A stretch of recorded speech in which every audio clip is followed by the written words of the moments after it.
What's up, guys? Hey, got some good news after some little bit of frustrating news.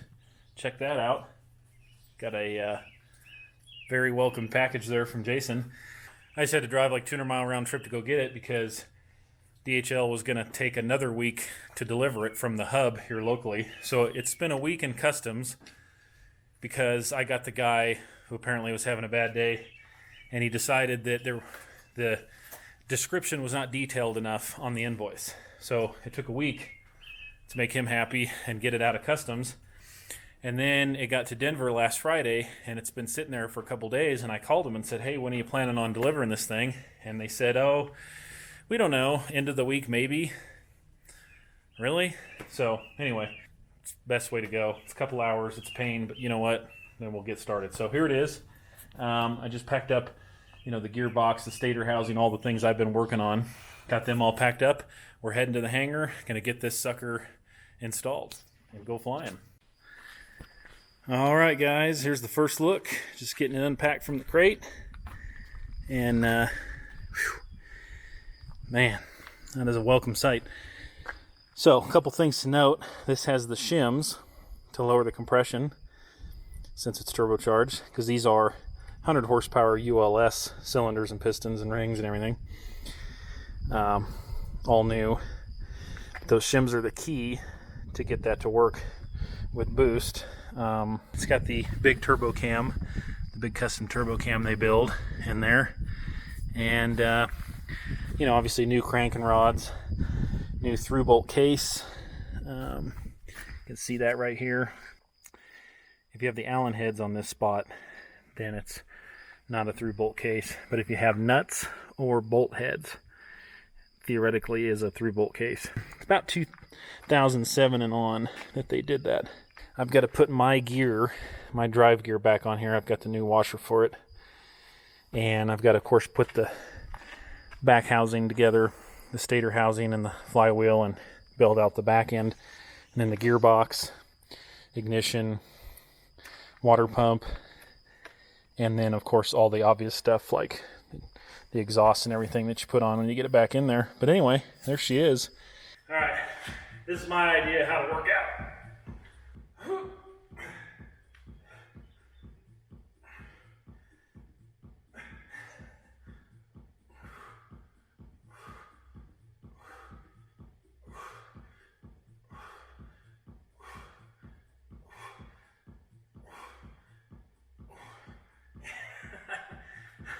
Alright, let's quit messing around and get this engine installed.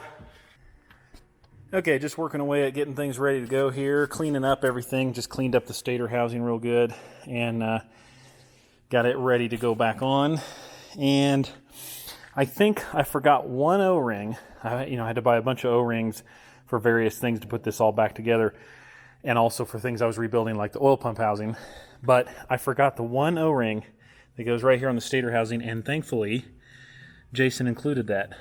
Thank you, Jason. The Hall effect sensor, and I need to check the clearances. One thing that's good to do when you put the stator back on and the flywheels, check the clearances with the triggers. All right, so I'm installing the stator housing. I just used the right stuff.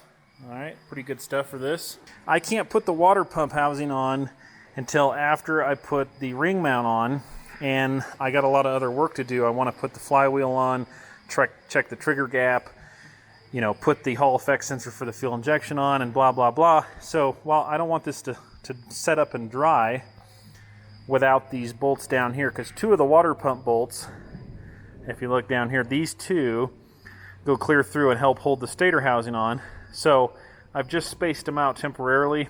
Okay, I thought I lost the key that goes in the end of the crank that drives the flywheel. So I spent 30 minutes crawling around on the floor and found it stuck to the inside of the flywheel. But hey, that's all right. It's getting a little dark in here. But anyway, okay, so put the key in. I'm ready to put the flywheel on. And then I can put the trigger wheel back on for the fuel injection. Got a new bolt and lock washer to go into the end of the crank, the flywheel bolt, and then I can check the trigger gap, and on we go. Okay, I finished setting the trigger gap. They all needed to be adjusted a little bit. They were all a little bit too big of a gap, probably up around 15 thousandths, maybe even bigger. The only one that was actually right was the tack trigger. But anyway, set them all down to about 12 thousandths, tighten them up a little bit. That's good. So yeah, moving on. I think I'm ready to do the water pump, or put the ring mount on, and so I can do the water pump housing, and then I can hang this sucker on the airframe. The only bummer is I redid all my ignition wires, put all new ends on them, and new wires, new everything, and I have to either pop the ends or pop one of the heads, because the bottom's spark plugs got to fit down through there. And yeah, I wasn't thinking about that. So I'll probably pop the ends off the wires themselves. They're not hard to do, and I have one spare one in case I mess something up. And that way, because right now the heads are only held on with 2 nuts, so they're not actually torqued. So it wouldn't be that hard to take them loose. So I could do that.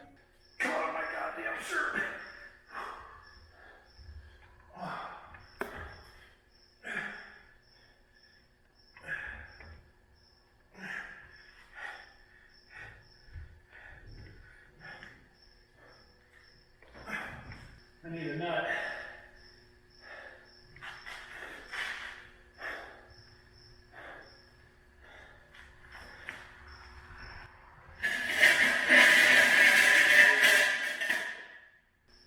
The nuts are over on the bench. Son of a... Yeah. All right, well, it is what it is.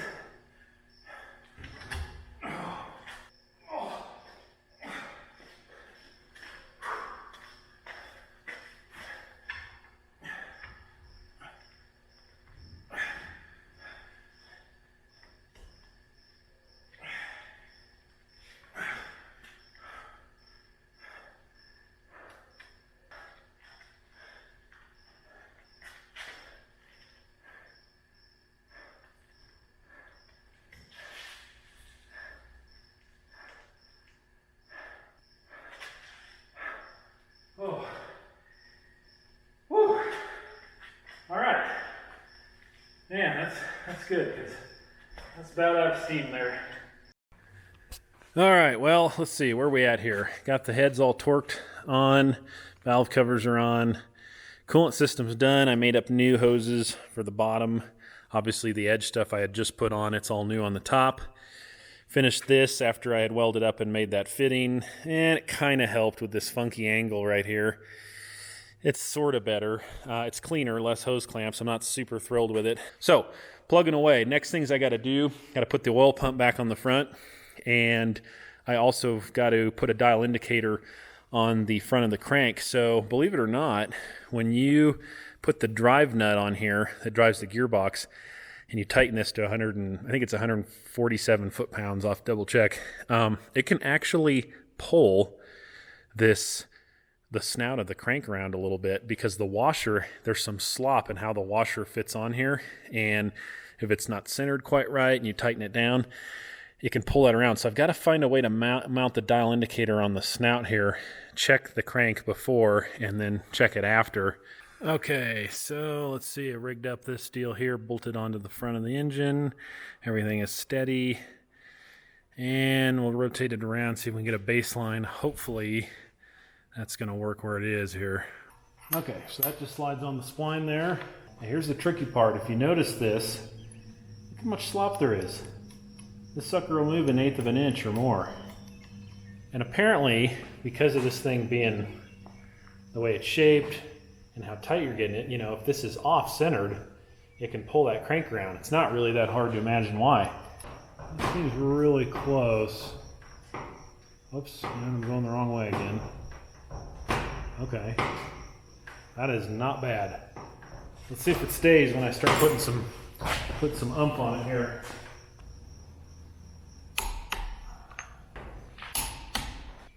Not too bad. Now, before I flatten it all the way out to 147.5, I think I'll put the dial indicator back on it and just see how we're doing. Holy crap, okay, that was a pain. That deal with that drive gear, it does throw it off. I went from 2,000s to 3,500s, which is right at the end of the limit, and I didn't want to have it that close, so I started screwing around with that, moving the washer, moving the gear on the splines, trying all kinds of things, and I think it must have taken 15 tries, you know, and you got to stop and clear the Loctite all off, soak it in carb cleaner, and, you know, clear it all out and do all this stuff. It's pretty much taken all day, or at least, you know, a good portion of the day.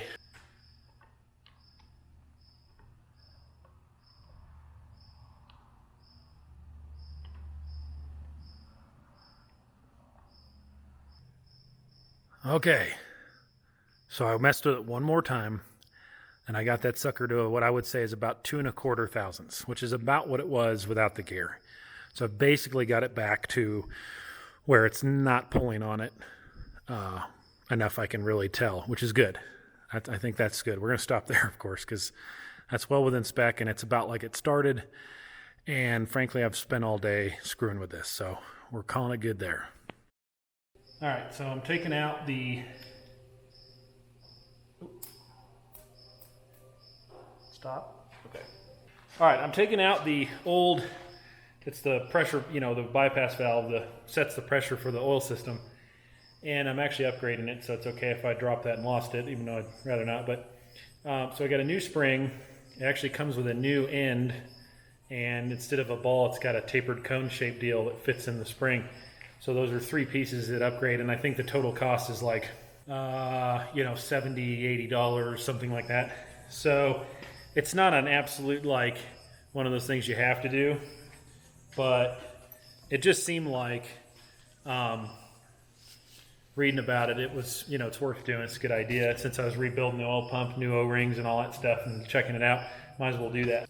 I'm also going to put in 1 shim just to err a little bit on the high side. I think I mentioned it earlier, but I kind of shoot for that 10 pounds per 1,000 RPM, so a total of 60 PSI when it's good and hot would be a nice number to shoot for. But anyway, this one will shoot for, you know, I'm shooting for just bumping it up a little bit. And I think each shim, they say, is somewhere around 5 pounds or so, roughly. So should get me up around 60. Then again, I have oil squirters in this engine, and that's going to draw down on the overall volume a little bit. So it'll be interesting to see if it has an effect on the pressure. Okay, so there's the assembled parts. Pretty simple.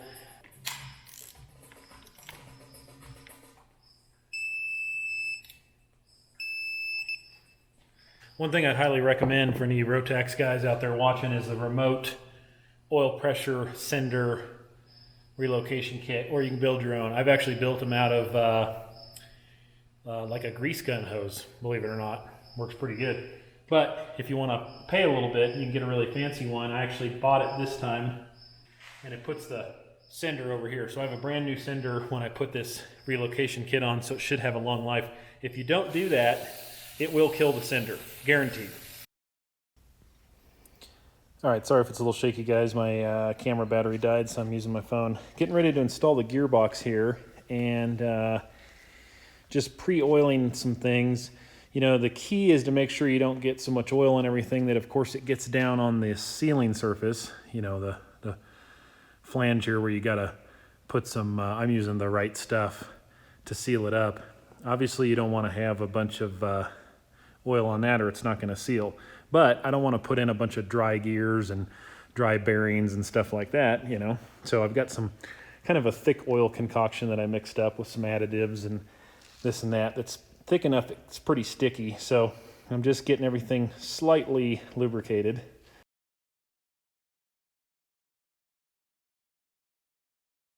Since I didn't have my camera on, I didn't film some of this, but I got the turbo all mounted up, pretty straightforward. Put all new copper washers on all the oil lines. Got all the oil lines installed. Let's see what else. I had to remake the ground, the main ground to the engine because it had been burnt. Got the starter hooked up. Got a few other little odds and ends hooked up. So Oh, and I did a leak down test to get a baseline, some baseline numbers. All the numbers were good. I think at worst I was down 3 PSI. I'm going to put some sealant on that gearbox and slide it back on there. Mainly you're just trying to line up the gear, and the prop shaft has to go slide into that bearing, but it slides in pretty easy. So I just lubed up the bearing and the seal behind it. And like I say, I'm letting a little bit of oil run off this gear, and I'll do a final check that everything's clean and stuff it in there and bolt it on. All right, so I've been working away here and not getting anywhere very fast. A lot of little annoying stuff I've had to deal with. Redid the oil return line, shortened it up and rerouted it to avoid heat. So it fits up through here actually pretty nice. And it's real short now. I've got it unhooked because I've still got to prime the oil system when I get the break-in oil that I'm still waiting on. And that's what this little doohickey here is for. It's just a regulator line that you hook to the breather line, and then you cap off the return line on the tank side and leave it open coming out of the engine. And then you pressurize the oil container with about 5 or 7 pounds, something like that. Spin the motor by hand, and it will help to prime the oil system. All right, so the cowl sits somewhere around about like this. That's probably a little hard to see, but there's like an inch of clearance between the fitting and the side, probably more, probably inch and a half, something like that. So that came out pretty good.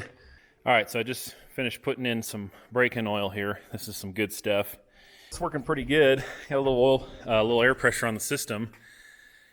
And then I was spinning the motor over, and by the time I would stop and then come over here, I was showing 4 to 5 pounds of oil pressure for just a little bit as it bled off. So I think that since I'm seeing oil pressure, that's a good sign. Now, what I haven't seen is anything coming out of the return line yet. So of course I'm going to keep cranking until I get something coming out of there, because I believe that's what you're supposed to do. So my buddy Lynn here, I share the hangar with, you guys have seen before. He's got the Helio, but he just bought this V-tail Bonanza. Had a really sweet deal on it. Had to round up a prop for it. I guess it's got the big motor and a lot of the options. So he's coming in to land it here. So we'll have to check that thing out.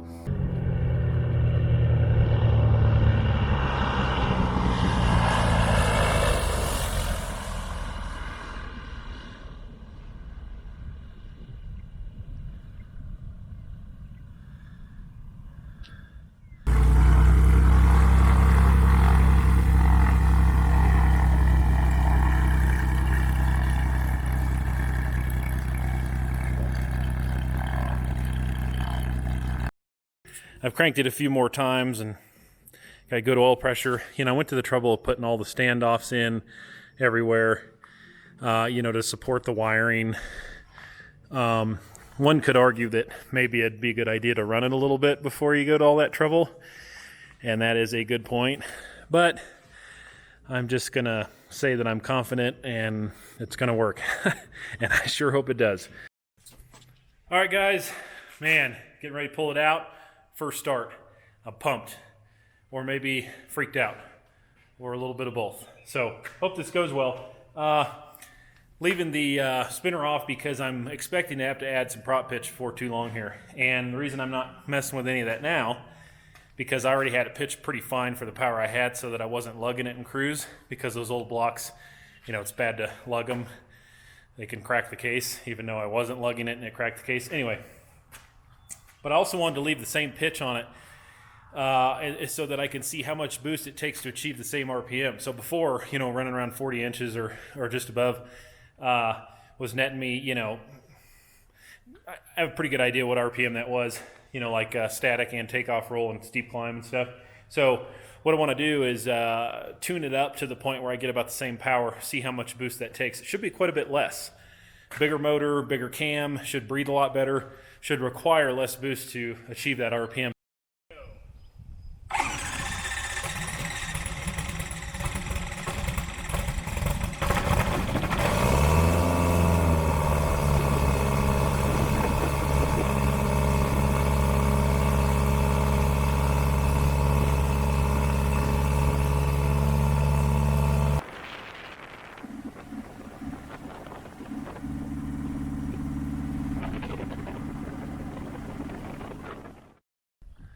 All right, so I let it cool down, pulled the magnetic plug. There was just a few little whiskers and a little bit of fuzz on that. It looked pretty clean. Showed it to Jason. He said that looked great. Pulled the valve covers just now and retorque the head bolts. There was one that had to turn just a little bit. So that's cooled off and I've done all that. I think I'm going to fire it back up and run it again. I may actually go tie it down and so I can go ahead and tune on up a little further, you know, in the RPM range and stuff. So, but yeah, looking good.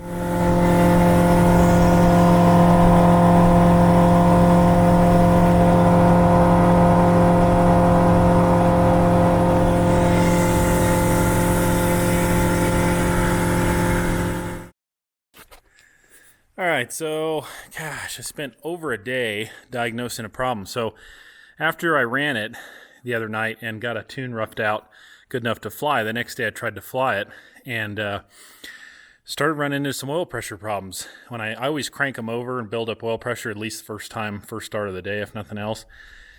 And I did that and I wasn't getting much pressure. So I checked everything out, everything looked fine. I thought, once I start it, it'll come up. And it did, but it took a little bit for it to come up, several seconds.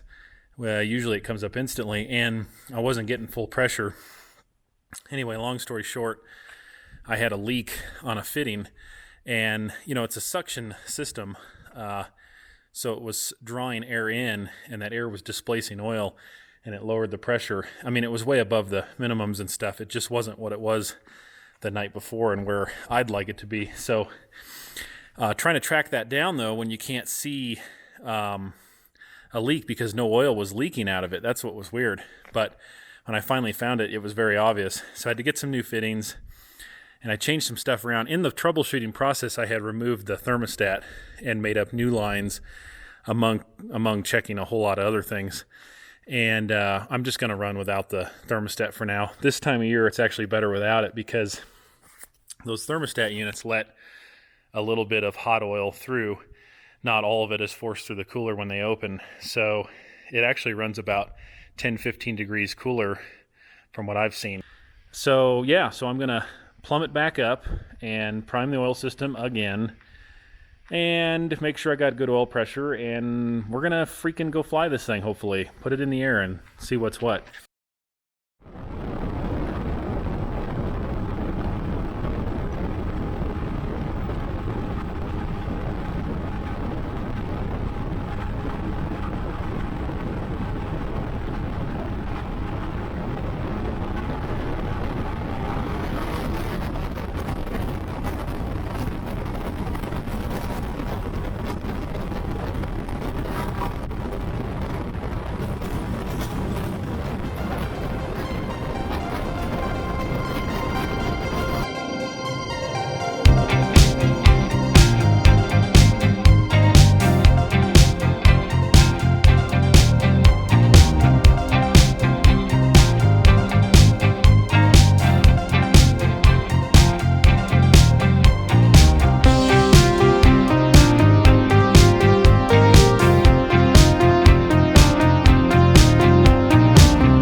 All right, well, there it is, first flight.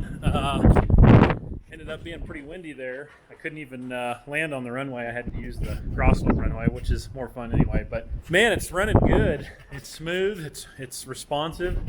It really rips. The oil pressure is fantastic now.